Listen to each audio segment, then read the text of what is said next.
Hello, and once again, welcome to the Glenwood Football Show featuring Coach Jason Gibson. I'm your host, Ronald Frazier, with the Citizen of East Alabama, and we're going to talk about last week's game and the coming game, which is a little different this week because you're playing on Thursday.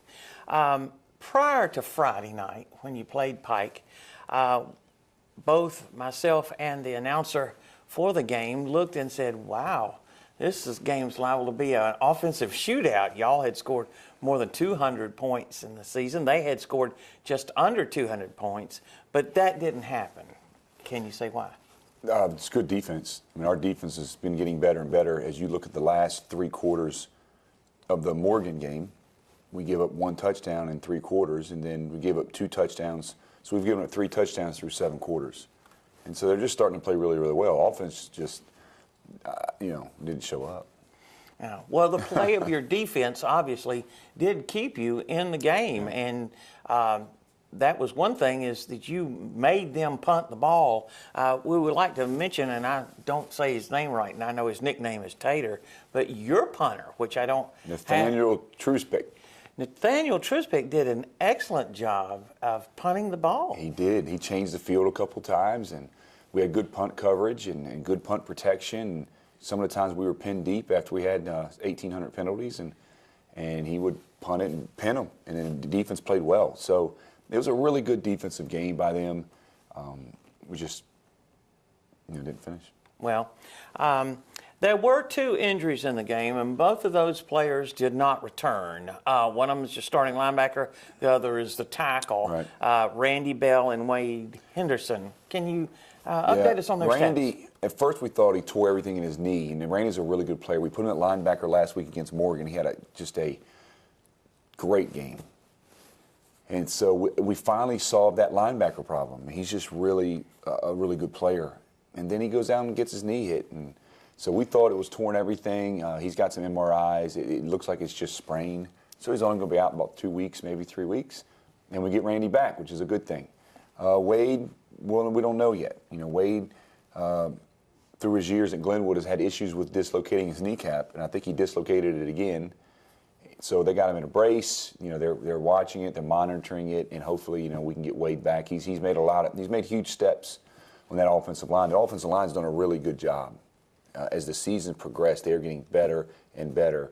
And what's exciting for me, obviously not looking forward to next year because we're supposed to win it this year, but the whole entire offensive line is juniors and sophomores, and they're big. So that's a good thing. Yes, Mr. Henderson was 6'3", 255, so yep. That's a big body as far as they're concerned.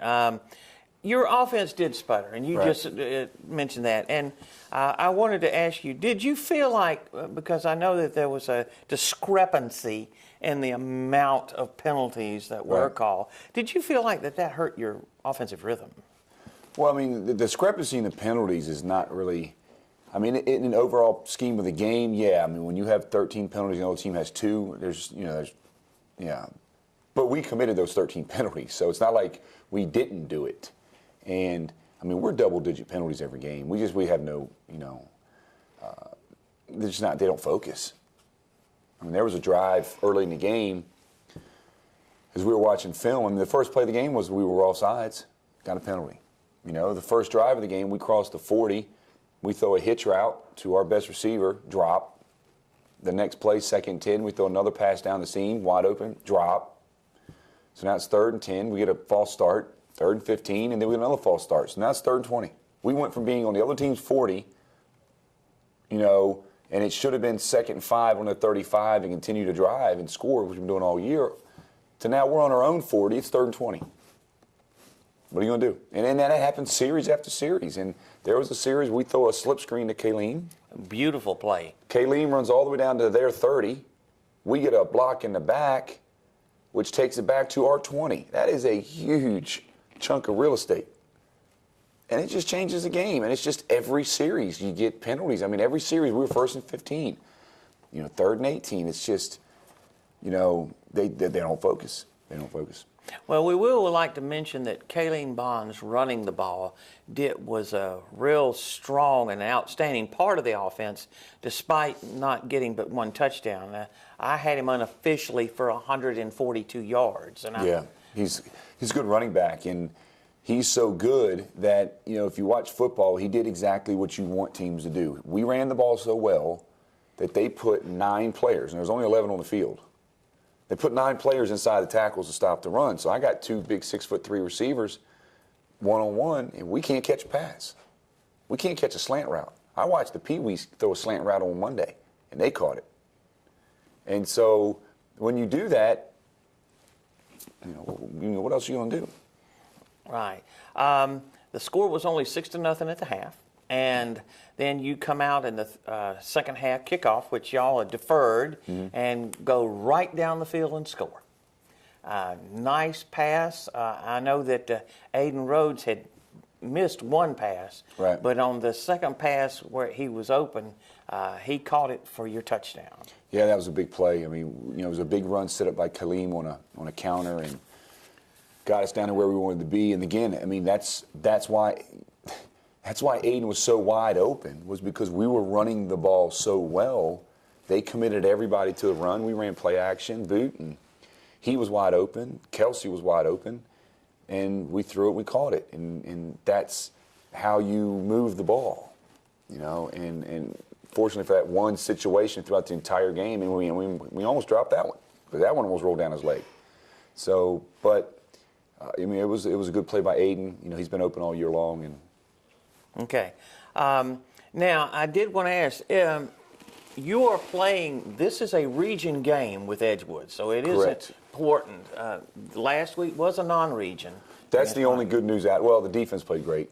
But the fact that it wasn't a region game, I mean, I just wanted to beat them just for, one, it was our homecoming, so that was a problem for us. 2, they beat us last year at their place, and we owed it to them, and we just didn't respond. I mean, we just... we got to get a little more emotion out there and take a little more pride in playing for that G and playing for the G at that school. I mean, that's a priority. It's a priority from the coaching staff, and hopefully we can filter it onto the players. The thing you got to remember is you got 15, 16, 17-year-old kids that as soon as the game's over with, they're worried about what game they're going to play, what girl they're going to call, and you have to keep that in mind and make it happen. All right. Well, Edgewood is better than they were last year. I think is in their record shows. Definitely. Is there a particular reason why the game is being played on Thursday rather than Friday? It's fall break, so all schools are off on Friday, so the game's got to be played on Thursday. Okay, so that's a good point, because you played them last year on Thursday. Same scenario. Played them there, or played them here on Thursday night because we have Friday off, so we have to play that game on a Thursday night. Okay. They have, as far as their offense is concerned, we're talking about the Edgewood Wildcats, who will be the opponent Thursday night for Glenwood. They have 2 quarterbacks, number 2 and number 9. Correct. And both, they look like they like to, and I'll let you talk about it, they like to spread out. They have a spread with 3 wide, but they run the ball from that a lot.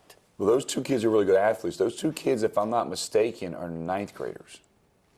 Because, Edgewood obviously, when I came into the league last year, Edgewood had the longest winning streak in the country at 71 games or something. Well, that whole staff left and took all of their players to Autauga and left Edgewood with nothing. I mean, I think they had 1 senior, 2 seniors, 1 kid stayed. So they played their entire varsity schedule last year with their JV team. And, and had to take it on the chin. And this year, all those 8th graders are 9th graders. So they're still playing with a kind of a JV team on varsity. But some of those guys are now juniors and sophomores, and they're moving up, and they're getting better. They're getting a lot better. And those 2 kids you talked about, 2 and 9, can play. And I'll tell you what, we don't show up and win that game, we're not going to the game the rest of the year. But they can run the ball, you're dead on. I mean, they're going to spread you out, and they're going to go this way and go that way and try to get those kids on the edge because they got some speed and they can run and they're athletic. And, you got to try to take that away. Yeah, they have also number 24 as Tyler Abernathy, and he's one of the underclassmen. I checked on. He's a sophomore, but he is extremely quick out of that backfield, and it's going to be something they have. It's just one of the things you got to jump on them early, and it's a region game. I can't stress. We have to win this game. We have to win this game, so we can right. I mean, because technically, if you look at it, last year at this time we were 4-3. This year we're 3-4. We're only one game different than we were last year. You know, the difference is the 2 region games that we lost by 1 point. So, from an overall record, it's not a big difference. But just with the talent we have, it should be a lot better. But we at some point we have to start playing as a team, or we'll just finish out the season and then move on. But obviously, that's not the goal. It's not what we talk about. But, I don't want to sugarcoat anything. Right.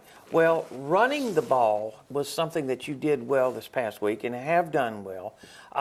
And that seemed to be something that Edgewood had problems with in the last 2 weeks as far as stopping their opponent. The 2 teams that they played, one of them, I believe, was Mutual Morgan. Yeah. And the other was Abbeville Christian. And both of those teams were able to move the ball by running it on them. Well, that's our game plan this week, even though that's what happened on film. I mean, our goal is to come out and run the football. We have to. We're just not throwing it well right now, and I don't really want to take the chance. I'd rather run the ball 3 times, and every time we throw it, we get a holding penalty or we drop it. I'm wasting it down. I might as well at least get 2 yards when I run. Then I got a great running back. I got a couple great running backs. John Burnett. I've got Kaleem. Navy Harris ain't touched the ball yet, but he will. So I'm going to start letting those guys carry the football, make people tackle, really good football players. And might mention also Lawrence Vinson, who has had an opportunity to carry the ball much, but is quick and as hard as he is to tackle, he may be a weapon that you can. Well, there's a lot. Well. I mean, there's only one football, but I think going back to what you said, which is true, is we've got a big offensive line that's getting better, and we have. On paper, we have, some really good receivers that you have to acknowledge and cover. So if we can use those guys to pull people out of the box and just really run the football, then that's what we got to do. But that's the game plan all week, is to run it. And I would expect us to see. I mean, we've been really balanced. If you look at the stats for the season, and somebody says, oh, you need to run the ball more. Well, we've ran it more than we've thrown it every single game.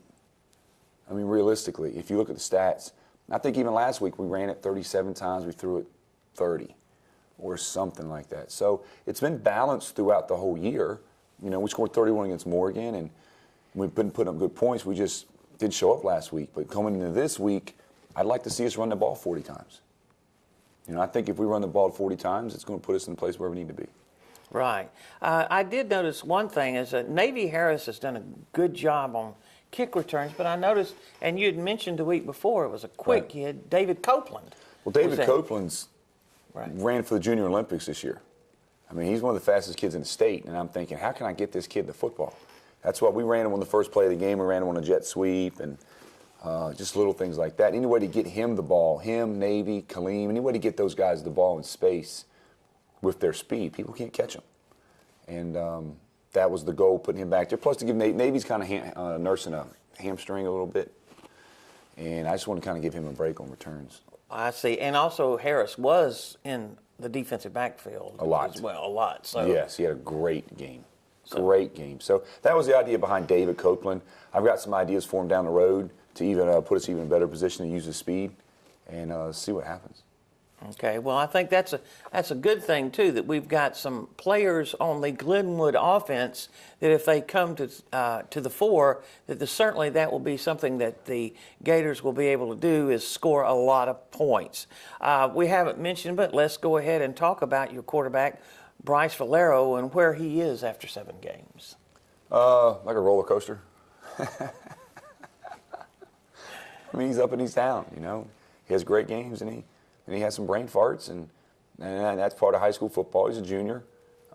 He's got the tools and the mechanics, and he's got the arm strength, but he's got to be able to put it all together. He's a good runner. We got another good quarterback in Austin Downey, so we may see Austin play. Austin's a great athlete, great baseball player, and he can throw the ball as well, and he's smart, and so you may see him too as well. But we've got to get a little more consistency at the quarterback. They put a lot of pressure on themselves because I put a lot of pressure on them. I can imagine. I mean, I don't hold anything back, and I demand a lot out of them, and sometimes they can't deliver, and I get on to them for it.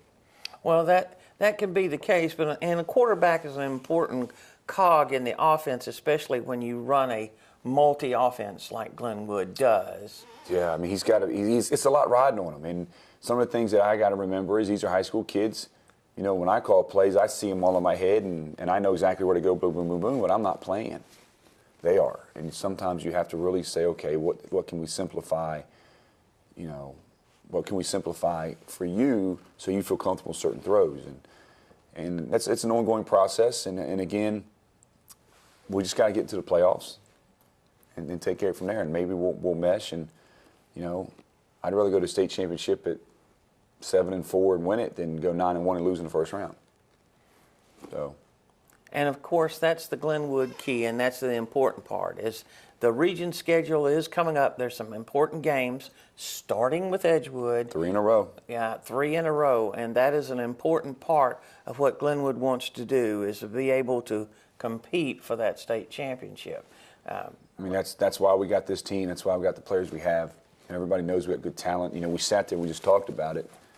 Hey, you got David Copeland. Hey, you got Navy Harris. A lot of the teams in the league only have one of those players.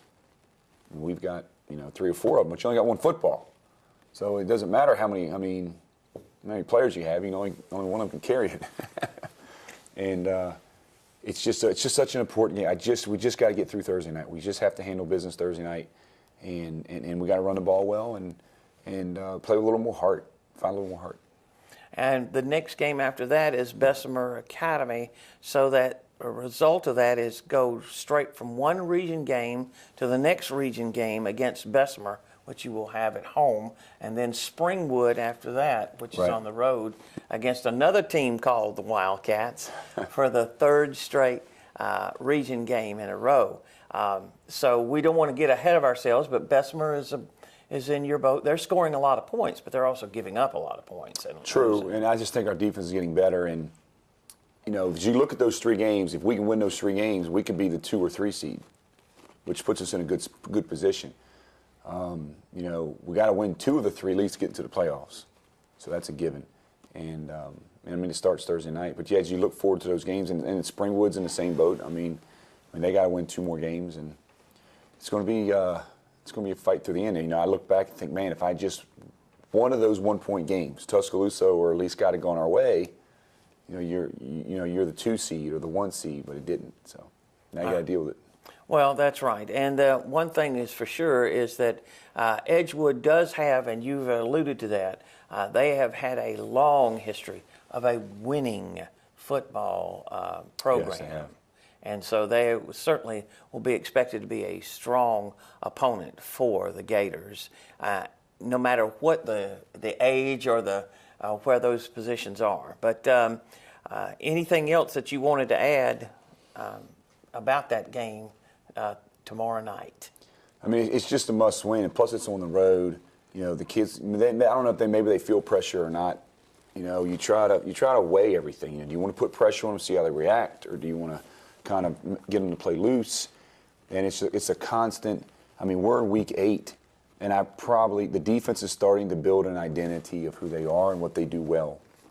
Offensively, I thought we had an identity, and then especially as we opened the season against Monroe, we were all over the place, and then we kind of honed it in, and all of a sudden now we're kind of tailing off. We have too many mistakes. The mistakes are just the false starts. The drop passes, those are drive killers. I mean, it happened in the Morgan game. In the Morgan game, we had 2 drop touchdowns, drop passes in the flats. We had penalties that turned everything into 1st and 15, and it's just a constant, battle uphill. You can't not do that. I mean, honestly, we're better off running a dive 4 times and punting and playing defense at some point, just to not be pinned back so far. Make the other team drive the ball. Let them screw up. And that's what we're going to have to do Thursday night. I'm looking forward to it. I want to get this one out of the way and and at least get that off our back. Get a region win. We have 0 region wins. Get a region win. Get ready for Bessemer and have a great game at home. Right. One thing that surprised me, and we didn't mention it, but Thomas Camacho was perfect up to last week on extra points, and he had his first kick blocked. Yeah, I saw. Well, Thomas last year was 43 of 46 on extra points. I mean, he's just really good. But there's been 2 extra points this year that kind of cost us. One was at least got, one was at, but those were bad snaps, bad holds. He's a great kicker, and he had a couple touchbacks. He's definitely a weapon. And we have weapons. We just got to start putting it all together. Right, and that's one thing we did want to mention is Camacho is the kickoff man, and according to the statistics that I have, over half of his kickoffs go through the end zone for a touchback. So he's awesome. Team has no opportunity, your opponent that is, to be able to do anything. It's a great defensive play. Yes, you kick it out of the end zone. So. Right, and that was something that I noticed that Edgewood does not have. No, they don't. You got to be prepared for the onside kick because they'll line up and just kick it real quick. And I'm glad you brought that up because one of the things that we have to prepare for is they have nothing to lose. So you got to watch for fake field goals, fake punts, onside kicks, all those little things. Anything to give them an edge, they're going to do. I would. I mean, what do you got to lose? And so you got to prepare the guys for that, and we'll talk about it and get ready for that. But yeah, their kickoff's not the greatest. Right. So that may be something that hopefully that you'll be able to do. Right. Also, we'd like to mention that right after this show, the replay of the Glenwood Pike homecoming game will be at 8 o'clock on cable TV Channel 7. And we do want the viewers to watch the game and see what a good job that the Glenwood defense did have in that game. And, of course, a close game. Yes, Glenwood's record is 3-4. But of those 3 defeats, we are talking 8 points. Still defeats. Yes, it is. But it does make me feel better now. Yeah. So 8 points is the difference from being 3-4 and 7-1. So there's certainly an opportunity for improvement. Right. And an opportunity for Glenwood now to do what they need to do. And if we were playing the best possible football we could play, and we were losing those games in 3-4, then fine. But the fact that we are completely underachieving to be in all of those games and should have won them, and we're not even playing our potential, that's the only bright spot that I can see right now. And that's the only thing I can put a positive link on. But that's a good thing. I mean, that means that we have our level of where we can go could really be dominating if we reach that potential. So, I'm trying everything I know to try to get that potential out. Well, you certainly have the players. And we appreciate you watching the Glenwood football show featuring Coach Jason Gibson, and look forward to having Coach Gibson next week at this same time on TV Channel 7.